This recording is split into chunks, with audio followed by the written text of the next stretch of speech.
So this is sort of generative AI and the problem of bodily diversity. I'm Aisha. I work at the Leverhulme Centre for the Future of Intelligence as a research associate, and I'm gonna be talking to you today about image models. And so I think we're kind of like a group who's been really interested here in AI. So it's fair to say that we kind of know that these image models are biased, that what they're showing is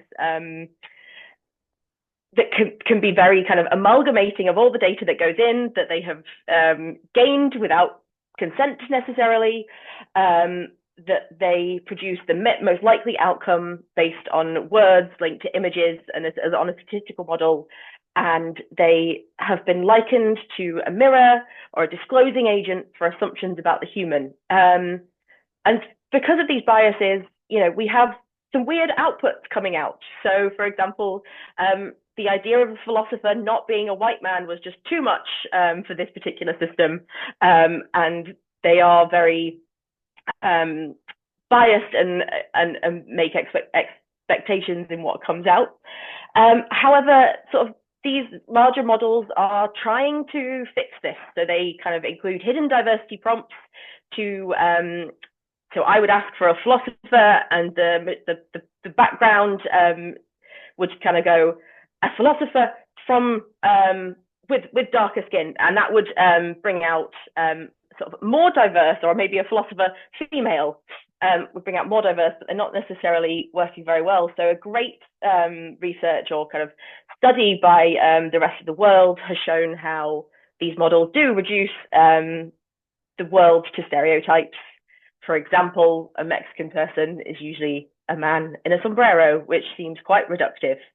But I think there's like an even more insidious or a concurrently insidious part about these models, in that there is power in visuals.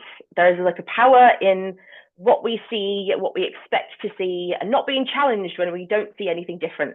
So for Eagleton and others, the sort of aesthetics mediate what is understood as self-evident, sensible, or normal. So as we move, and this then moves us to sort of body size and body diversity. So scholars such as Deborah Lupton have sort of said that the fat body has become like the focus of stigmatizing discourses, and that we as a Western society at least are obsessed with making the body smaller. And I think this is this we can see this is harmful for not only people in larger bodies, but also for people who aren't in larger bodies internalizing those sort of messaging. So research has shown that preschool children are worried if they're too fat. This is like 3 to 6-year-olds are kind of like concerned about what they look like and their body. And actually the rising incidence of eating disorders around the world and in our online spaces and imagery that we encounter does have an effect on our body image. So with all this being said, there is also the kind of like, from a disability studies perspective, the idea that when we see different things, we see people who look different to ourselves, that this can be really expansive for the starer, though it can be laborious or internalized for the staree, the person being looked at, which is where generative AI maybe has a space to offer something positive, in that it could challenge what we expect to see. But at the moment it doesn't. And this is where my study came in.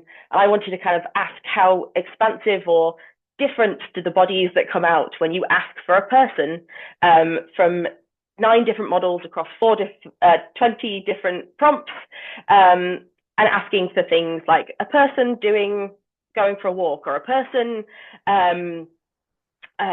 eating a meal, a person having fun with friends.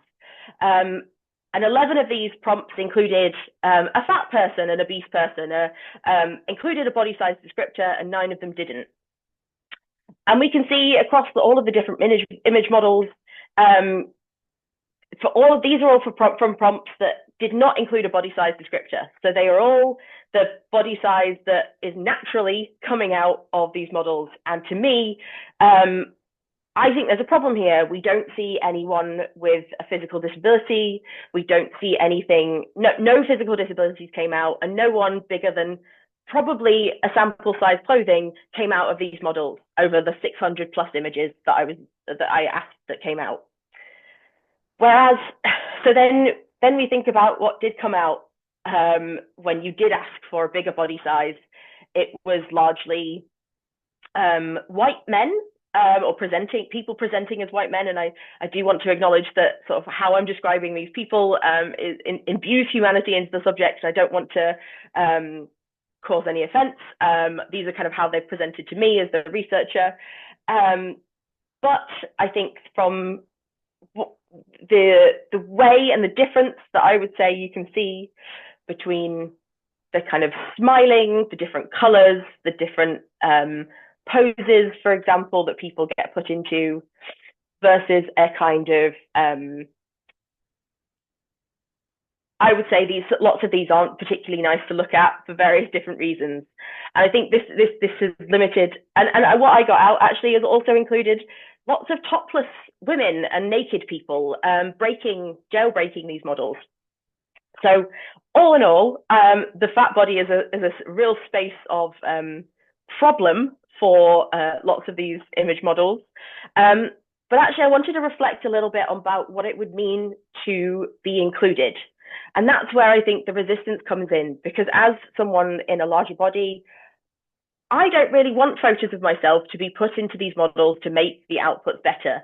So there's a real question to be asked of the fat communities more generally, of like, what do we want to do? We want to be included. Is not being included a really good thing?